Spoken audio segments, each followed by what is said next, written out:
Hey guys, today I have some spooky stories for you from my own personal life.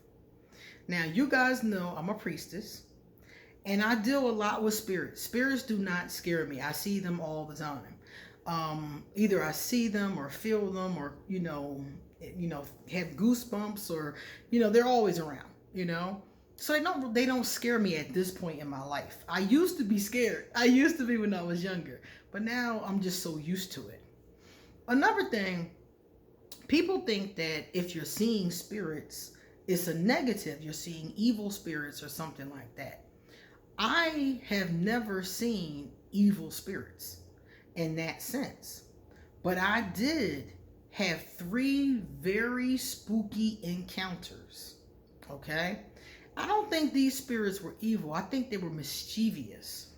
But let me tell you all about it right after I do our introduction. Hi guys, I'm Queen Onset Haru, and thank you for joining me for Creep Week. This week, I'm going to tell you some creepy stuff, and we're going to have a good time while I wear my costume. Thank you for joining me. Please hit that red subscribe button and smack the bell next to it if you haven't already. And please give this video a big thumbs up and pass it on to somebody else who might enjoy these creepy stories. Likewise, stick around to the end of the video because I'm going to read out two of my favorite comments from previous videos, okay? So don't forget to leave us a comment because I respond to a lot of them. I respond to about 16 of them every week, so please, one of them could be yours. If you would like to get a reading done, please email me. If you would like to give me a gift, my Amazon wish list and all my information is underneath this video, okay? All right, so let's get back to my spooky stories. So like I said, I've only had three that I could remember. I might have had others, but these were very, very creepy and they happened to me. All the other experiences that I've had have pretty much been very pleasant, very peaceful. I saw my grandmother, I've seen angels, nothing, creepy, but these were creepy.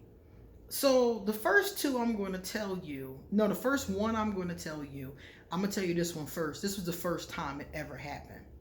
I was 12 years old when this one happened to me. So I was 12 years old and my friend was having a sleepover at her godmother's house. Her godmother was about 25 years old and she had just got her first apartment. So she promised my friend, her goddaughter, that she could have a sleepover because her mom never would let her have one. So she promised her that she could have a sleepover, and she did. So we all came and we hung up balloons in the neighborhood and they said happy birthday. Her godmother was so happy to finally have her own place and to be able to host a little party for her. It was really fun. And we were all like 12 and 13 years old. So we're all there and she had it all decked out. She had food, she had cake, she had drinks. Everything was great. And she took her and her friend, she had two of her girlfriends, and my little brother was there because my mom was at work and I was babysitting my little brother. So the only way I could go was take him too. Anyway, so she had my little brother letting him watch something on TV, Nickelodeon, while she sat and gossiped with her friends. And myself, my friend, who's a Scorpio, and some of our other friends, it was like 5 or 6 of us, decided that we were going to do a seance. Now, I don't know why we decided this. I don't know where this came from, but for some reason, when young adolescent girls get together, it's very common for Ouija boards to come out and all kinds of things. And I don't really recommend it because number one, you really don't know what you're doing. And number two, you're young and have all of this innocent energy, but you are going through puberty, which is a different energy. So but it often happens. Some of you out there can tell me in the comment section, did you and your friends ever try a Ouija board or a seance and did it go wrong like ours did? And this is why I always tell people, stay away from Ouija boards and seances and things like that unless you're with professionals, you know. Even as a professional, I don't use a Ouija board. I do use tarot cards and I do use other methods, but a Ouija board for me is like an open portal to any spirit who wants to talk. Just the same way a seance is any spirit who wants to talk. When I talk with spirit through tarot or for something like that, I'm talking and calling upon a specific spirit. And that spirit can come forward or that spirit can ignore me. But we here. I'm not just opening the door and saying, anybody want to come in? I'm saying, yo, Bob. It's a difference. Inviting in somebody or inviting in anybody is a big difference. So we decided to do a seance for some foolish reason, and we sat there on the floor and we lit 3 candles, and our idea was to sit in a circle. And for some reason I kept telling everybody, don't break the circle. I had seen it on some movie or something, so I was telling people, don't break the circle. So we were all holding hands and it was pitch dark. We're drinking sodas and eating chips and, you know, pizza, and we're all just sitting there. So we started holding hands and it got quiet. And my friend, the Scorpio, said, is anybody here with us?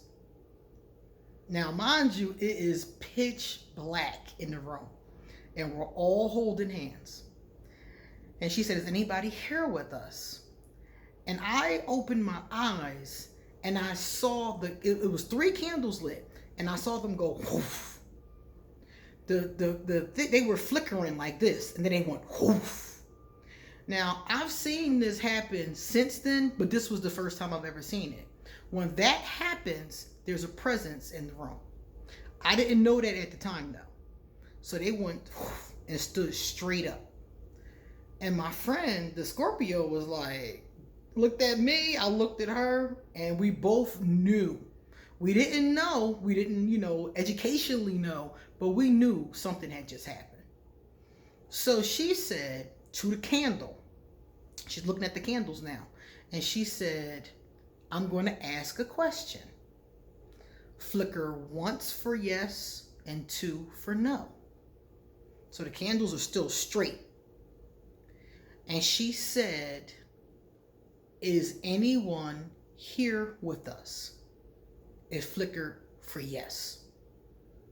And we all looked at each other like, I mean, on cue, it was like, yes. It wasn't no question. It didn't wait a couple seconds. It was like, bam, yeah, I'm here. Ah, what's up, you know?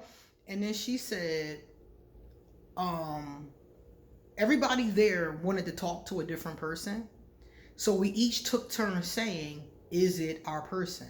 So I said, Grandmom, is that you? It said, no. The person next to me said, Uncle Steve, is it you? No. The next person said something? No. Every one of us got a no. It was not the person we wanted to contact. Then she said, did you live here? Yes. Have you been here a long time? Yes. And I mean, it was like bam, bam. I mean, it was not giving us no time. And then I was like, at this point, the giggling had stopped. We were all like shaking, okay? So she said, I don't know why the Scorpio said this. It was her birthday and she was leading. I don't know why she said this. She said, do you want to hurt one of us? And it said, yes. And we were like, and then the candles, all 3 of them blew out. All 3 of them went out. We were in pitch darkness. They all went out at the same time. There was no breeze. There was no window. Nobody blew on them. We were all holding hands. We jumped up and started screaming, and we ran into the other room and jumped into bed with her godmother. We slept with her all night. We were terrified, okay?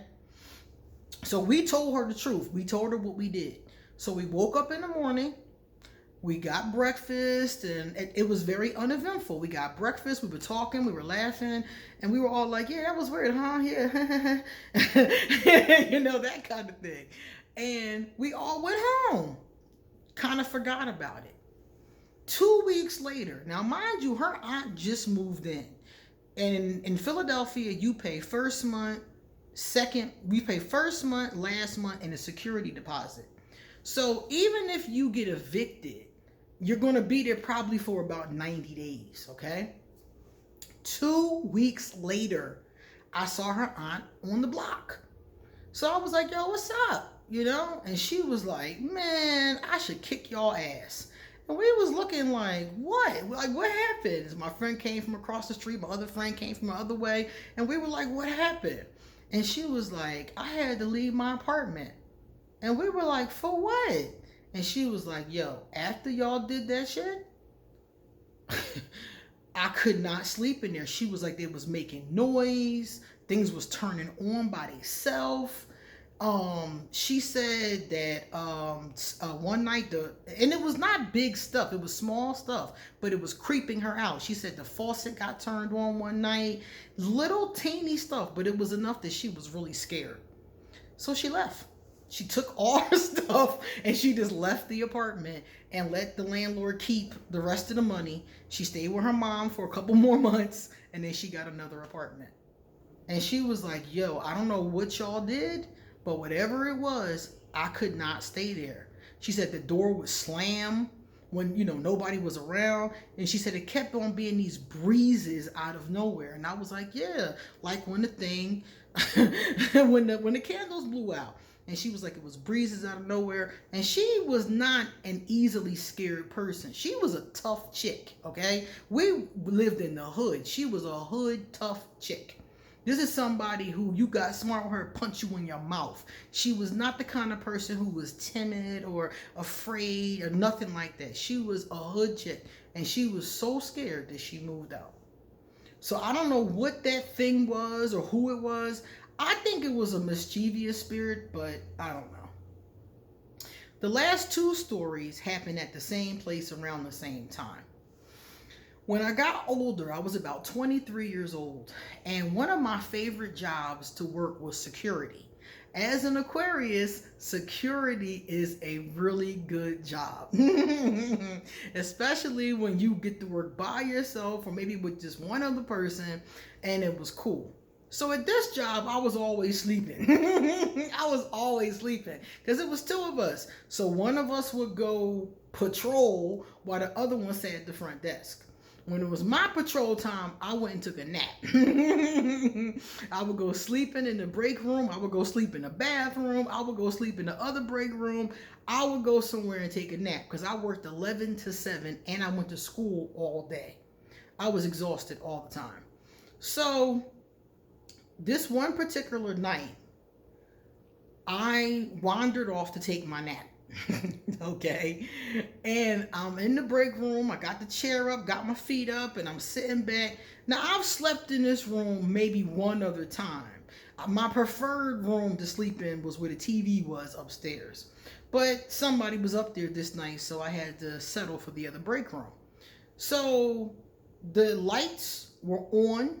They had like these fluorescent lights, and I just went to sleep. You know, I figured if anybody was coming, I could hear them. And I went to sleep. And I heard somebody go, psst, psst, psst. And my eyes were closed when I heard this. But I heard it. I was like, you know, like, what the hell was that? So I opened my eyes and looked around. Didn't see anything. And I'm thinking maybe one of my coworkers is messing with me, you know. But I knew she was at the front desk. And I'm like, she wouldn't have left the front desk to pull a prank on me. So I got up, walked out into the hallway, looked around. Nobody out there. I came and sat back down. I was like, well, maybe I was just dreaming, you know. Went back to sleep. And I was just like this. And something went, psst.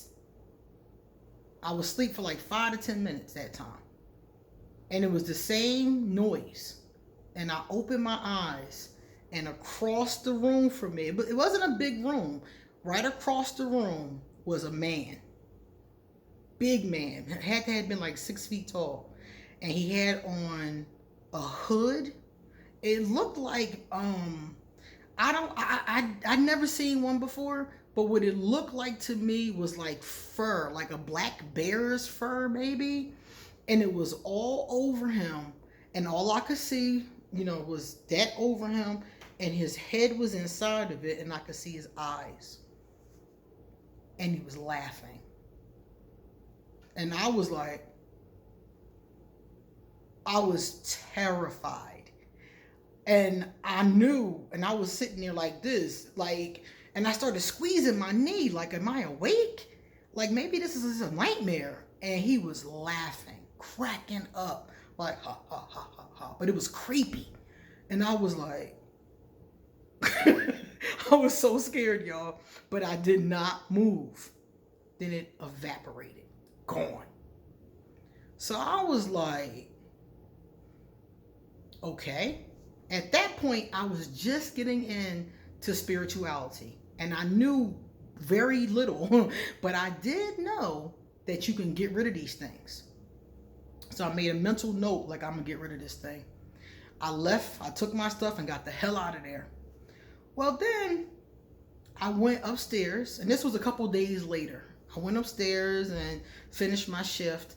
A few days later, I was on like the 14th floor or something. So we had to walk through every floor, and it was dark, but we had a flashlight and there were lights on here and there, and we had to walk through. Well, I was on the 14th floor, and I was coming around, and I saw something out the corner of my eye like that. And I was like, the fuck was that? So I got my flashlight and I was all up in it, didn't see nothing. So I kept walking. And these are like aisles of cubbies. And you walk up and down the aisle. And it was a huge room. So it was like 100 cubbies in one room. So you had to walk down each aisle.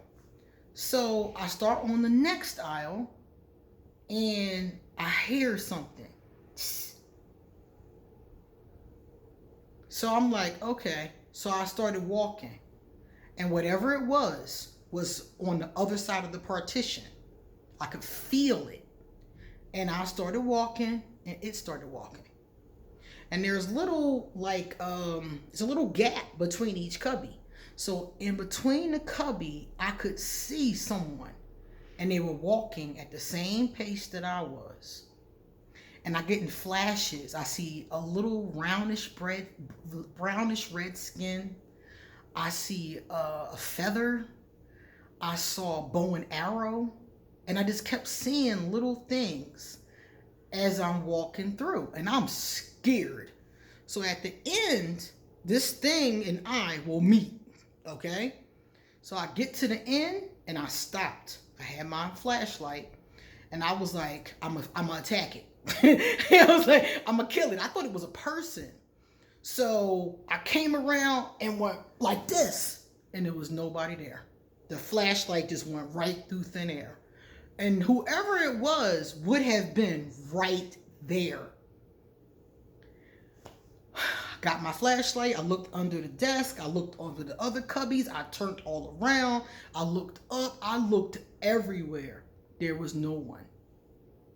I could see this man's, it was a man. I could see his pants. He had like brown suede pants on. I got the hell out of there so fast. I got my stuff and I got out of there. So then I went downstairs and I'm talking to my partner, and I said, you gonna think I'm crazy, but this place is haunted. And she looked at me and she said, they want your soul. And I was like, excuse me? And she was like, oh, I'm a Christian, I'm this, I'm that. And we were taught that when you see spirits, they're evil. And I've seen them too. And she was like, they want our soul.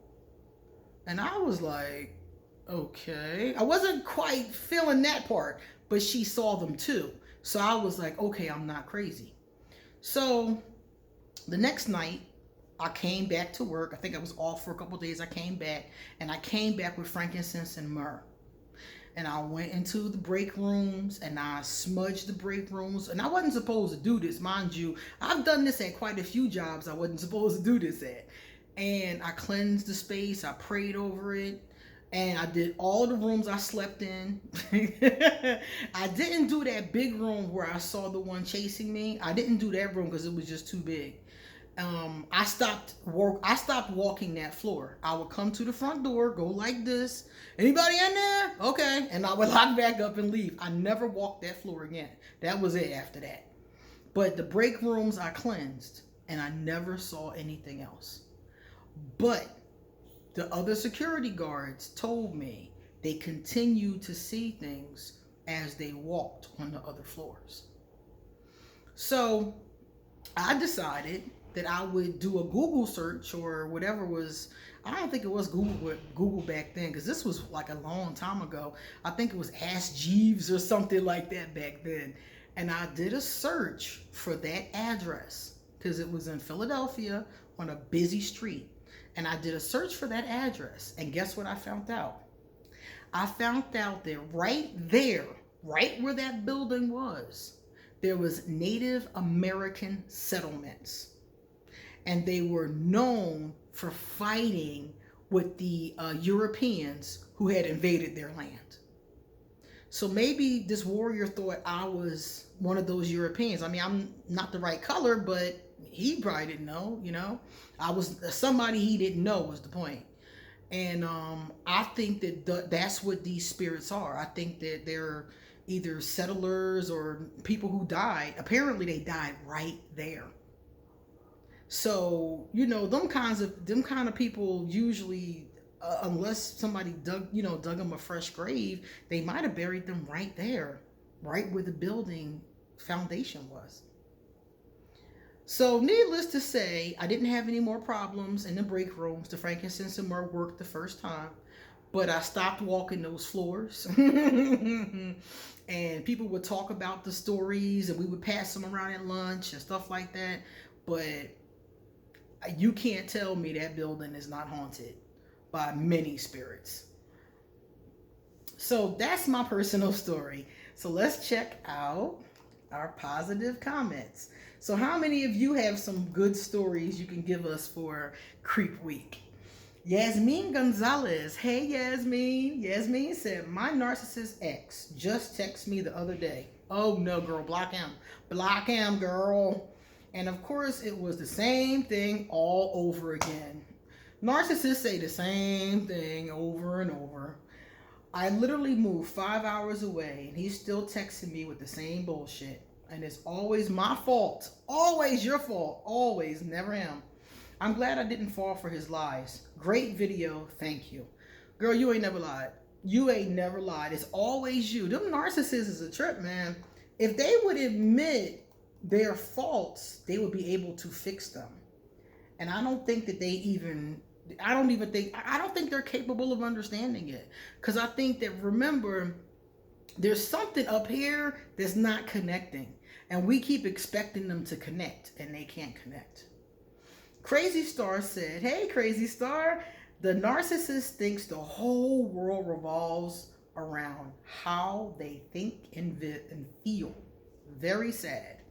My tactic to get rid of them, my tactic to get rid of a narcissist is very simple. I tell the narcissist I do not care. I do not care how they think or feel, and they are not important. Works every time. Yeah. It didn't ever, like, I never tried it that way, like, oh, I don't care what you think and feel, but the narcissists I know just keep trying to push their opinion. No matter what you just said, they keep trying to push their opinion. So you might have had narcissists that gave up a little easier than mine. Mine just kept trying. All right, guys, it's time for me to get going. So come back soon because I got a lot more to say. See you later.